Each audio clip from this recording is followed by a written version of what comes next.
I'm Shauna Graves, and I'm the instructor for the NRM class this summer on social media and outreach. And I've invited Abby Boyd to speak with the class about her work in communications and social media, especially with her past work with Visit Marfa. And although she has moved on to different things, she was a very strong presence there, and Marfa had a unique vibe about its how it presented itself, so I thought that would be interesting to talk about. And would you introduce yourself, Abby? Hello, class. My name is Abby Boyd. I have been in West Texas for 8 years, currently self-employed under the business name Concierge Marfa. Hi. Hello. Hi. So can you tell us a little bit about Concierge Marfa? Sure. It came out of a panic attack. I left the city of Marfa to pursue some other things. They don't let you do things like advocate politically when you're a city employee, and I had some issues that I felt like needed addressing.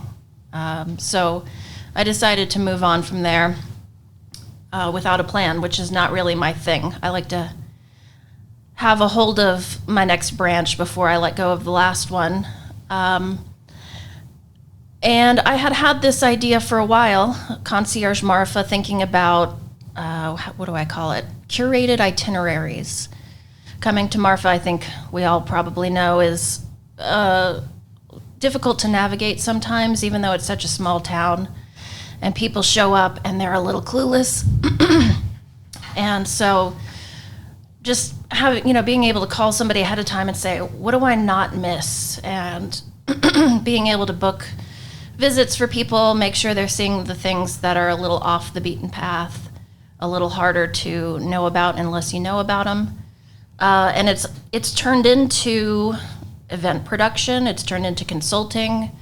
So it's kind of taken on a life of its own. But I do plan to actually plan some itineraries at some point. Oh, that's really interesting. Yeah, it sounds like with Visit Marfa, Abby was attending the visitor center in Marfa, right? And were you who was doing the social media there?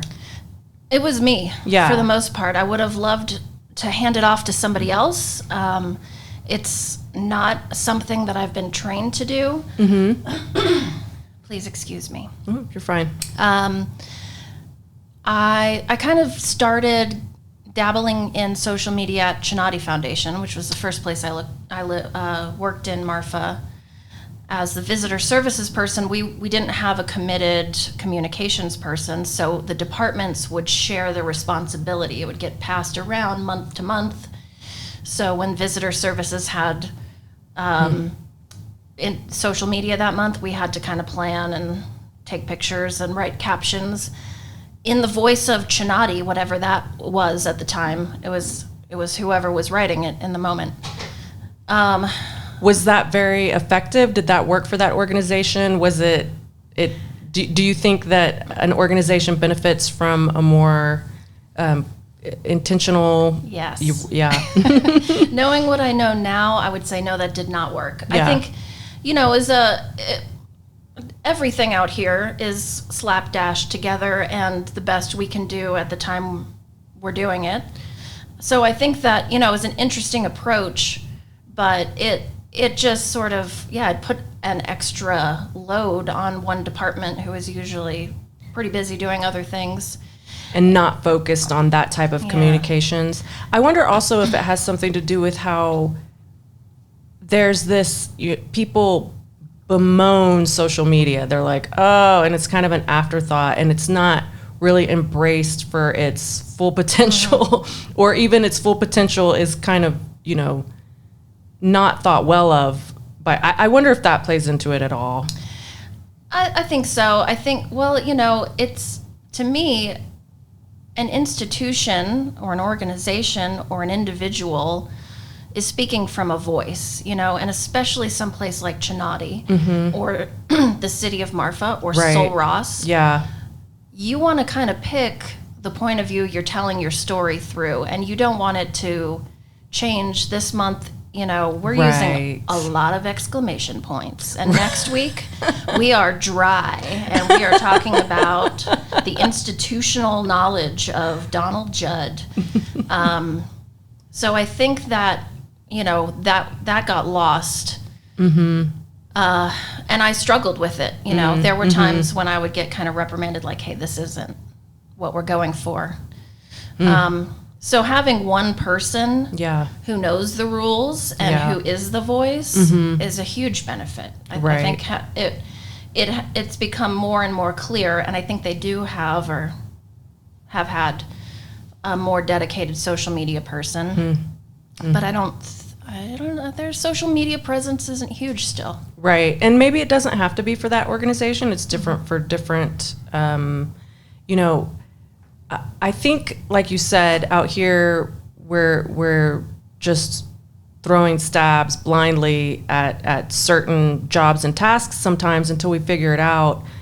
And I think a lot of people go blindly into social media, not really knowing how can we use this tool and how should we use it, and it can be very draining for an organization instead of fruitful. So how about with the city of Marfa, with Visit Marfa? It seems like, and I have a background in tourism out here, so I know a little bit about that, but it seems like most tourist destinations, towns, municipalities, they embrace social media as one of the ways to share about their area. Can you talk about Visit Marfa? Sure. So again, I went in a little blindly. This is the beautiful thing about West Texas is if you've got a little experience, it goes a long way. So I showed up and it got this kind of big job.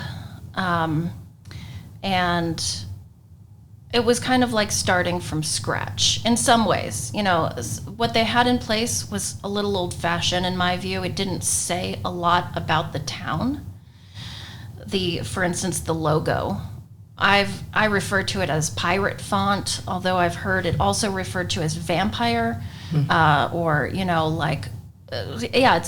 was like this bright red, kind of like old-fashioned penmanship. You're just going to have to Google it, please, because I remember it. It's kind of funny. We will. And the people who had created it were very attached to it, and I kind of said, like, okay, I understand you like it, but people are calling it pirate font, and we are pretty far away from an ocean, so I don't know what pirate has to do with Marfa. So, we really started, or I kind of started looking at everything that we had. It was inconsistent. And I just wanted to make sure that everything that we had available, that we put out into the world, told people something about us. Maybe we can jump back to that later, but to answer your question, for social media, I think Marfa is a pretty heavy Instagram town. A lot of the businesses have Instagrams. Many of them don't have websites. So if you want to know what's on the menu for Water Stop, you've got to go to their Instagram and find their menu on their highlights. Or if you want to know what's happening this week, you might not find out until 3 days before, if you're lucky, on an Instagram post. So what I was doing was amplifying those posts that shared information. And it was great because it was so little work on my part. I didn't have to come up with a caption. I didn't have to find an image or drive around and take pictures. I just took what someone else already did, their words, their image, their poster, whatever, and either shared it to my stories, or if it was a big event, put it on our main grid using their words. Right. So letting, and just, it was one place where you could come and see everything that was happening, all the sales, all the lunch specials, all the bands playing, all the upcoming art openings, kind of in one place, rather than having to follow everybody or find everybody in town. Right. I think it was really effective because, like you said earlier, Marfa is hard to navigate. It's mysterious. It's not evident that there's anything going on. And it's hard to even know where to go. And so Visit Marfa, y'all's stories and your highlight reels, those did a really good job. But you have to be consistent with that for people to depend on it. And you were. You know, you really didn't miss a day, it seems like. You know, I'm not proud of it. Let me tell you where that comes from. Mindless scrolling. You know, when I was like, okay, I can't write another email, I'm going to open Instagram and scroll through. So I just made sure I was following everybody. And then as I was scrolling, I would just hit the little arrow button and share it, and it was that easy. It's almost shocking for those of you who don't know how much there was going on in Marfa based off of what you shared. There was that was one of the most thorough shares of information really on any of the social media out here. You were really consistent with that. I got a lot of positive feedback about it. I was kind of surprised. I mean, it's great. I'm so glad that it was effective. Like I said, it was so easy. Right, but you have to be consistent. Yeah. But you have to be consistent, and if you're missing that, then it's not effective. Yeah, and I did, even on my days off, because I knew people were looking for it, because I knew it was constant. Yeah. And things change, and I don't want to miss an event. Right. I don't want someone to get missed. Believe me, if someone felt like they were getting missed, they let me know. So it was really a valued resource for the town, for the community. And out here, we don't have a television station. We don't have a news station that's broadcasting what's going on in the area. We don't have PSAs helping us, So when there is a consistent source of media out here, it does bring a lot of value. I could see how you might get burnt out, though, if you were even working on your days off. Yeah, it was the kind of thing where I could do it pretty quickly. And I did probably become slightly obsessed with it, But it wasn't something that felt like a burden to me. Oh, it that's was, good. it was, I could manage it. Yeah. There were a couple times when I went on vacation and mindfully put it away and was like, well, you're on your own, people. Yeah. But locals, and I saw myself, the director of tourism, I worked for the city of Marfa. So I work for the city of Marfa. The people of Marfa are my employers, is the way I saw it. So I was trying to make sure that their event or, whatever they were promoting was seen as widely as possible. And I was also making sure that they knew what was going on in town. It was also I didn't go to most of those events. I'm a homebody, but I wouldn't have known about them without following everybody and making this kind of a priority in my life. So yeah, well, that's interesting. That's great. That talks about a lot of the points that I was hoping to cover as far as, how to target for your audience, how to know your audience, and that sort of thing. I'm just gonna check my list though. Go for it.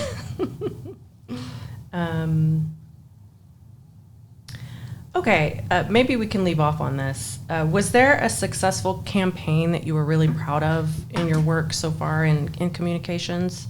Or are you maybe working on that now with Concierge Marfa? Well, now that I am self-employed, I'll back up.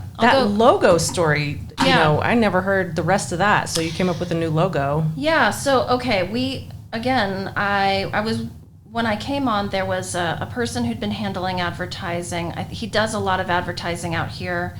He does a really good job. He's got a lot of connections in the industry for advertising, and I think he's a great resource. But we weren't sharing a vision for the future. He was content with what we had, and I wanted to see a different thing for us, something that spoke about who Marfa is. Again, I work for the people of Marfa. I'm there to tell their story. This isn't about the world's perception of Marfa. I mean, it can be, but to me, it was more important that people know where they're going. How do you get to know the voice of Marfa? We had to think about it. So I ended up, I talked to some larger agencies that were like real slick out of Austin, and they would show me their past campaigns that were just, they were beautiful. They were high resolution, gorgeous photographs of like the perfect ideal setting. Come to Lubbock. It's perfect. And I thought like, well, okay. Well, nothing is perfect in Marfa. Absolutely nothing. So I said to them, if you're going to represent Marfa, there's going to need to be a layer of dust on these images, because I don't want people showing up thinking that they're coming to some place where they can get food ever. It's just a surprise and a delight if you get to eat. If you get to eat, man, where? Tell me. So it ended up being not a good fit because, in their mind, what they put out about us represents them as an agency. So I had to find a smaller agency, and I found an agency called Theory Praxis. It's a two-person agency. I thought they were great. They're still representing Marfa, city of Marfa. And they asked me really good questions like, and this is common. Hey, who's when you are writing for Marfa, whose voice do you hear in your head? Is it like, what's that cowboy guy with the mustache, Sam something? He's got a real Texas accent. Some actor, you guys can use your imagination. Yosemite Sam, let's call him.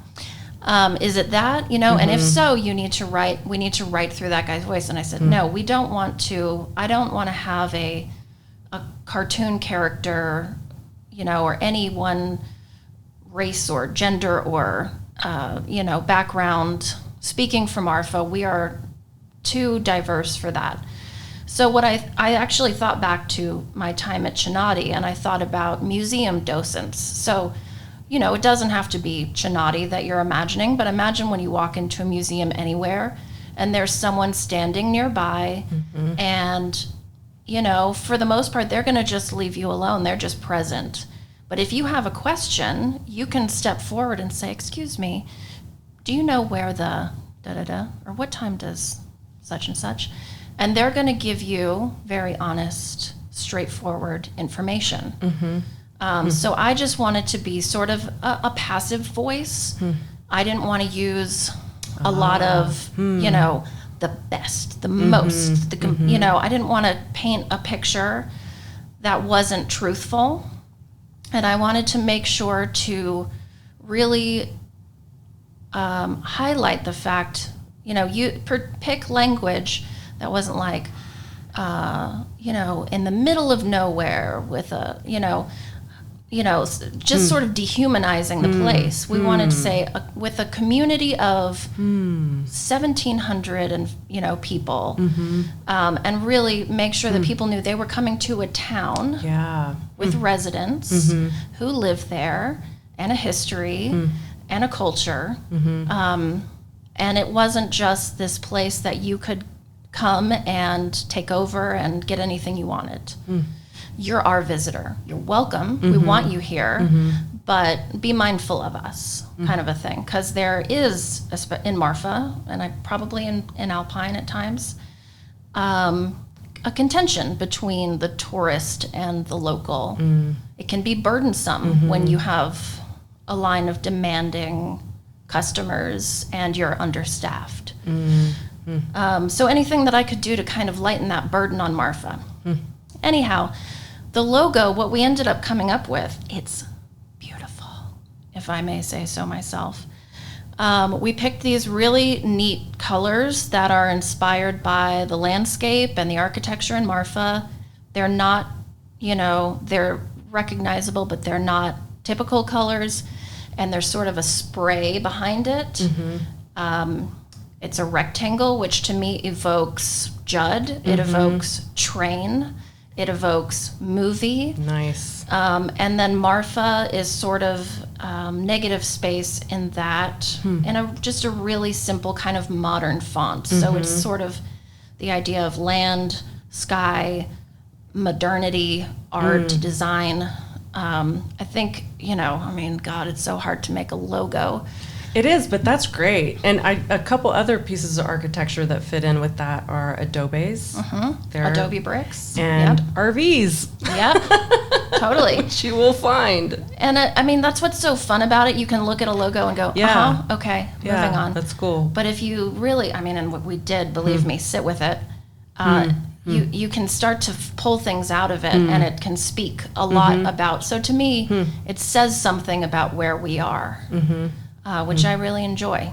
That's neat. Cool. All right. Well, that's awesome. Thank you. Thanks for sharing your background with your work, and I think that's going to be delightful for the class, and appreciate your time. More than happy to do it. Good luck, students. You've got your work cut out for you here with this teacher. She's tough.